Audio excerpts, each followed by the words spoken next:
เบิ่งความแดดแดดแท้แดดว่าฮ้อนแท้ฮ้อนว่าเดี๋ยวนี้นี่อากาศนี่70เท่าไหร่74 70 73นี่อากาศร้อนแท้ร้อนว่ามึงดู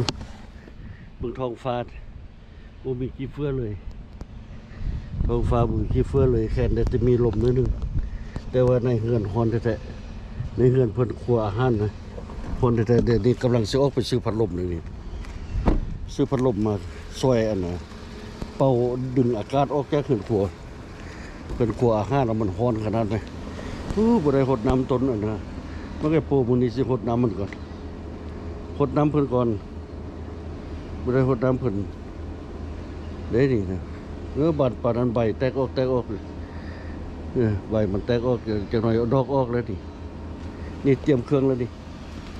เตรียมแล้วเครื่องวัคซีนไม้กวาดไม้บรูมไม้หยังทุกอย่างอั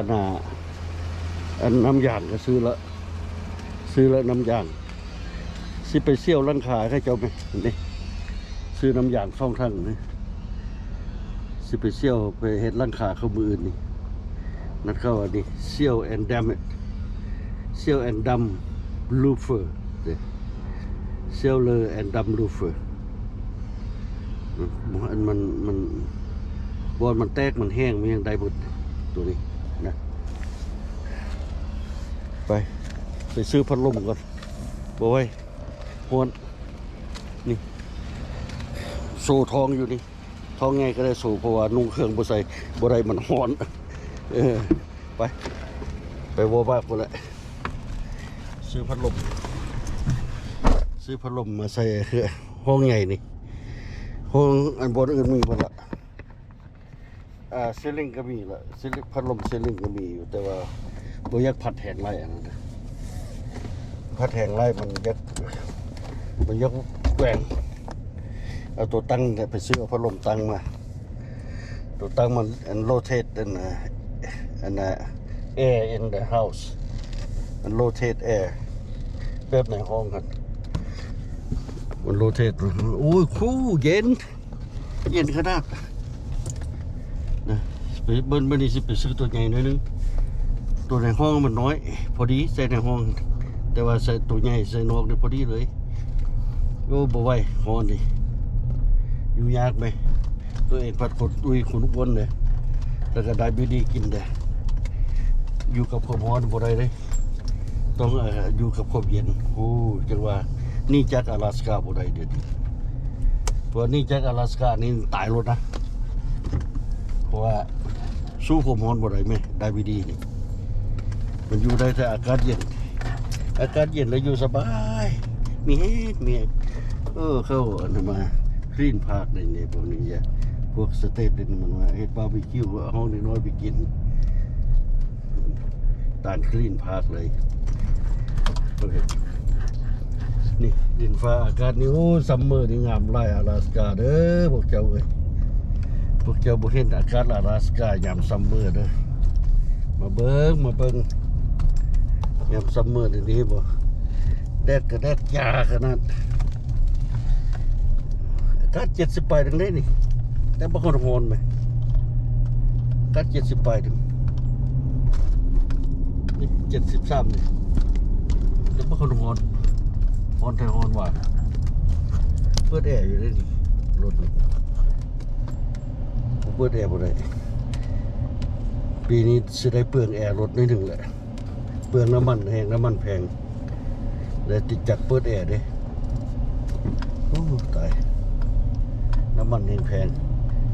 ลิตรนึง$7ละรถคันนี้กินลิตรนึง$7นะรถใส่รถคันนี้นี่นะใส่น้ำมันแพงบ่ได้ใส่น้ำมันทึกมันมี3เลเวลน้ำมันตัวนึงคันอันน่ะ$6ตัวนึงคนละ$6เก่าๆนะตัวนึง$7ตัวนึงอัน$6ซื่อๆแล้วก็$6เก่าๆซ้ำกับ$7แหละตัวนี้นี่แหละกิน$6เก่าๆนะนี่แหละรถคันนี้แหละใส่น้ำมัน$6เก่าๆพรีเมียมอยู่ใส่พรีเมียมรถมันจึงแรงดีมันบ่มีอันนี้มันบ่มีขี้สนิมตันท่อน้ำมัน ผมอย่าลืมเด้รถใส่น้ำมันอัน87นั่นมันมีน้ำตาลหลายไหมแบบเจ้าเอาน้ำตาลอันเนี่ยคือท่อไอเสียงเนี่ยมันเป็นขี้สนิมดำๆนั้นน้ำตาลมันเกาะอยู่เหนียวตึงเลยนะวันนี้น้ำมันมันก็แล่นบ่สะดวกวันนี้ใส่น้ำมันนะแผ่นนี้มันในท่อน้ำมันมันบ่มียังคันมันแล่นเต็มซุปหมดนะรถมันเลยแล่นดีนะวิธีมันฟังไว้พวกเจ้าไปใส่บนเสือค่อยแล้วก็น้ำมันเนี่ยจะให้มันค้นทั้ง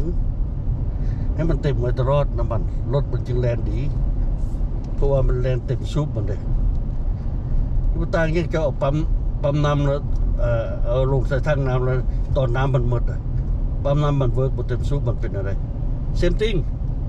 รถคือกันปั๊มมันอยู่ในถังน้ำมันเวลาน้ำมันมันเคลื่อนปั๊มมันลงไปรถมันก็เล่นบนเต็มซุปมันเนี่ยมันซีดบนเต็มจังหวะมันซีดบนเต็มมันก็เล่นบนสะดวกผู้อยู่ว่ามันเล่นได้อยู่แต่ว่ามันเล่นบนสะดวกโบสมูททอน้ำมันเต็มถังไหนลองแลนเบิ้งบนเสือค่อยพวกเจ้าไปใส่น้ำมันเต็มถังกับน้ำมันคนถังแลนเซ็งกันมึงอันได้สมูทกว่ากันลองเห็นเบิ้งเด้อให้เบิ้งคลิปนี้แล้วลองเอาไปเห็นเบิ้งดับบนเสือนะมันต่างกันไหนน้ำมันดีกับน้ำมันบ่ดีนะแล้วก็ใส่เต็มถังแล้วก็น้ำมันคนถังไปเล่นแข่งกันเบิ้งตัวได้มันสีสมูทกว่ากันน้ำมันเต็มถังแล้วมันได้ปั๊มมันเวิร์กเต็มซุปมันปั๊มมันมีปั๊มมันอยู่ในแทงน้ำมันนะพวกเจ้าเอาลองเอาแซมโป้นะลองเอาปั๊มน้ำซื่อๆนะเอาไปใส่ถังน้ำชูบน้ำออกแล้วน้ำคนถังนะปั๊มน้ำมันเป็นอะไรมันเวิร์กโบเต็มซุปมันปั๊มโบเต็มน้ำโบเต็มออกมาโบเต็มมันกระดังแต่มันก็บ่ได้เวิร์กมันบ่เวิร์กเซมติ้งได้ระบบรถกับระบบปั๊มน้ำเนี่ยพวกเจ้าเอาไปใส่แทงน้ำนั่นแล้วก็ปั๊มในแทงน้ำมันนี่นะมันเวิร์กเซมมันเวิร์กthe same position เลยนะโอเคเด้อเอามาฮอดตลาดแล้วอันน่ะจมไม่ฟังนั่นยังหรอกบ่อยากให้ดีนำกันว่าบ่แม่นจมอันไหนหรอกจมอยากให้ว่าเอาไปศึกษาเบิ่งว่าน้ำมันเต็มถังกับน้ำมันคนถังแล้วก็ปั๊มมันสิแล่นเต็มซุปบ่เอาไปศึกษาเบิ่งนั่นแหละแล้วก็น้ำมันดีน้ำมันแพงแล้วก็น้ำมันถึกมันต่างกันได้เส้นเข้าก็บ่ให้มันดีแล้วเนาะมันสิไปว่า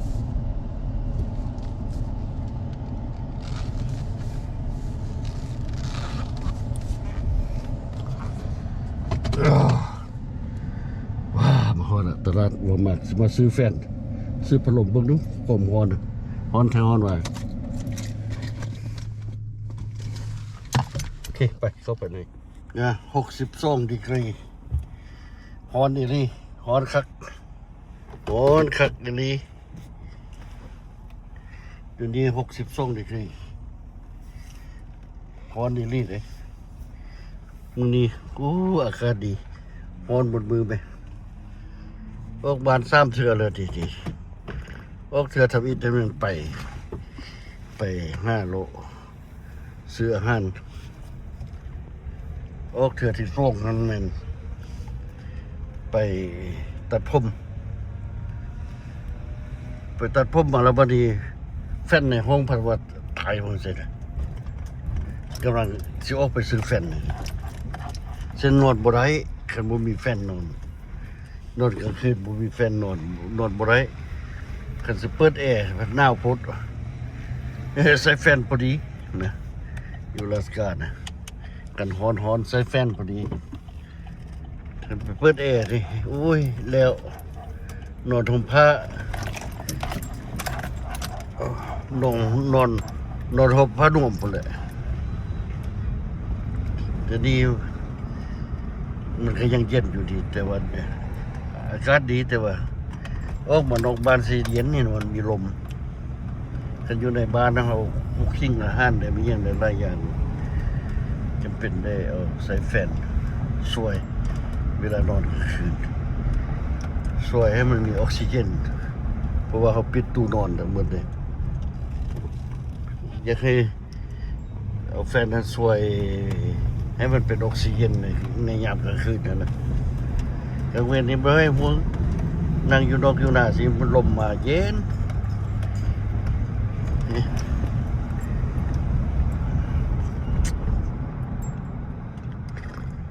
นั่นเห็นบ่เอากล้องอันน่ะถ่ายนี่เอากล้องอันน่ะ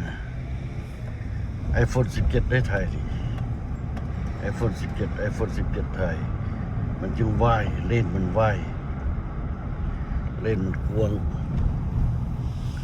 คือเห็นบ่ทันแล้วเท่าบ่นี่พวกนี้ยังบ่ทันแล้วเถื่อโอ้มันบ่ใส่ทรายตัวนี้ซื่อ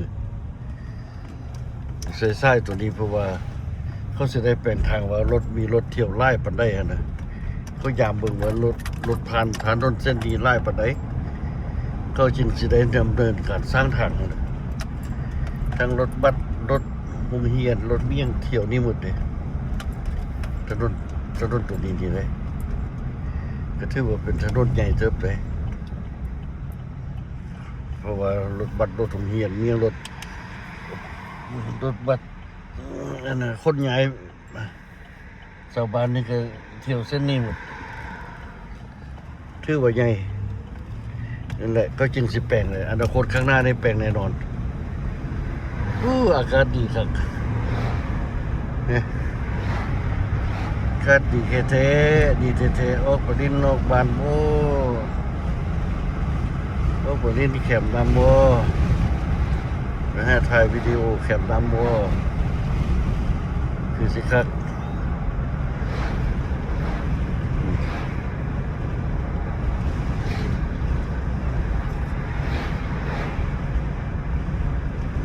โรงพยาบาล3 เทื่อบ่คำ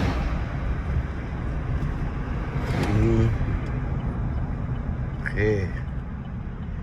ไปเบิ่งแฟนกันมื้อนั้นเมื่อวานที่ซื้อมาแล้วเด้ซื้อมาแต่อันอาหารค่ายเครื่องเก่าแฟนนั่นเอ้ยไปถอน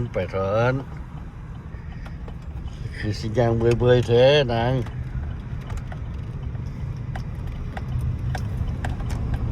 ดูว่าหมู่ท่าแห่งยางนี่ตัวเมือง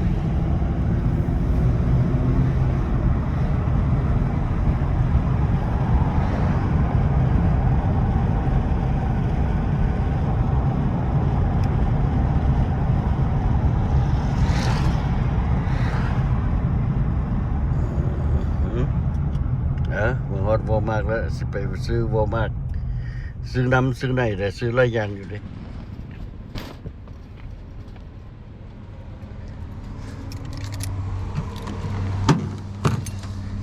เนี่ยมาซื้อเครื่องแล้วละซื้อไก่ซื้อยังไงอย่างซื้อไก่ซื้อไก่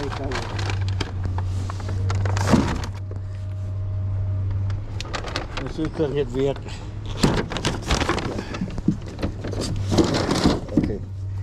ซื้อเครื่องเฮ็ดเวียกนี่เต็มรถเลยจิ๋วซื้ออันนี้แนวอันบลูมแนวพัดแนวบลูมซื้อแฟนนี่ซื้อพัดลมนี่กันดิซื้อพัดลมบ่ไหวบ่มีพัดลมบ่ได้นี่ซื้อพัดลมตั้งนี่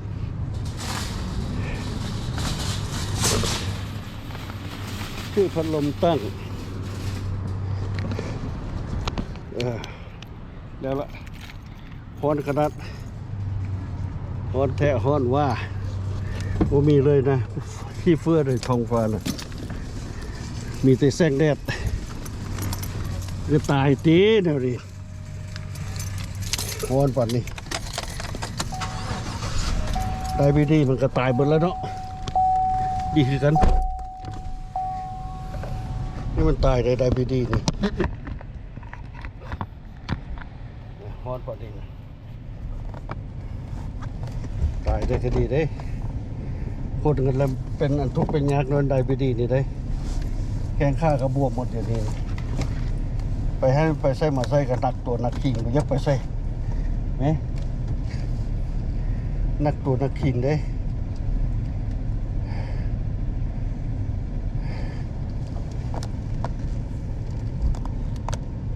ออกนี่ได้บ่ดี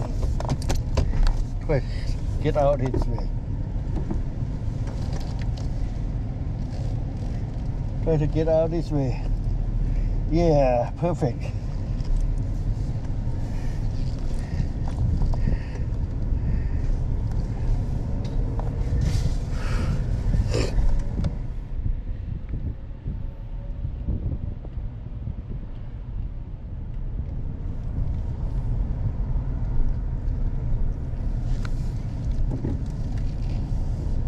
so Demikian pada ini.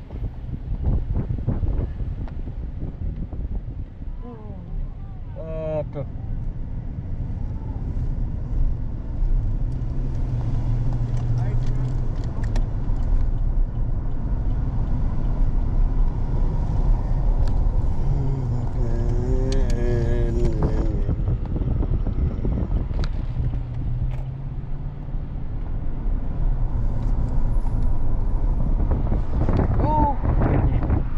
ลมพัดเข้ามาเย็นดีเปิดแวน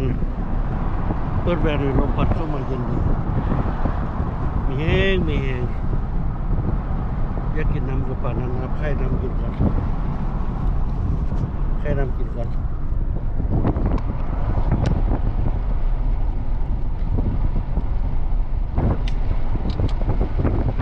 น้ำจะรุ่นเลยปลาไว้ในรถ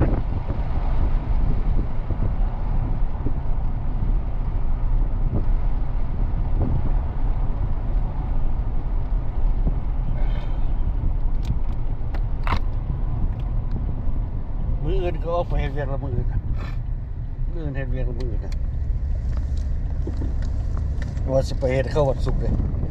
มืออื่นไปละมืออื่นไปคลีนไปย่างเรียบร้อยขันบ่ทันนั่นมาลุงอันนั้นก็เอาวันศุกร์วันเสาร์ค่อยลงคลีนไปย่างเรียบร้อยก่อนกินล้างขาก่อนแล้วก็ขันบ่ทันเห็นยังแล้วก็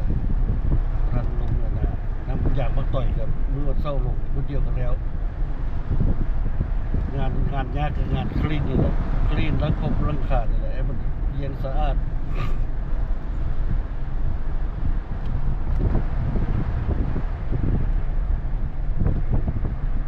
ห้างไว้ละอยู่กวดไม้บูมไม่ยังห้างไว้ในเทเลอร์คนหมดละ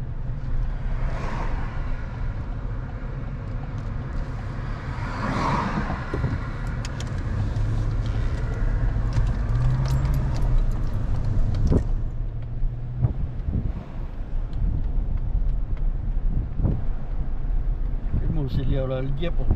สิธรรมดามันแต่ก่อนมันมาช้าๆเลยแท็กซี่นี่สำคัญเลย มันมาช้าๆบ้านเฮาตีไฟสีเหลียวมันสปีดมันจงห้องขนาดไหนธรรมดาครับมันพอสปีดมันมาช้านะเฮาเลี้ยวกระทันแต่ว่าไม่มันสปีดมันจงห้องขนาดพวกขับแท็กซี่ให้มันไล่เธอแท็กซี่นี่ก็ซื้อเลยมันมาปะไกลๆพุ่นนะเฮ็ดเอาสปีดสิเข้าหอมเอาสักนู่นสิเข้าหอมมันสปีดมันเหยียบเอาที่จริงมันมาซาๆนึงเด้ข่วงขนาดไหมนี่มันต่ำกันปีนบักไล่แท็กซี่ทางนั้นแล้วบ่แม่นคนไผขับเลยมีแต่บักดำเลยขับเลยมีแต่อันน่ะคนเอธิโอเปียบ่เมียงบ่ผู้ใดขับรถแท็กซี่นี่แหละนะสไลด์โอเคจมหนึ่งจมให้แมวอัน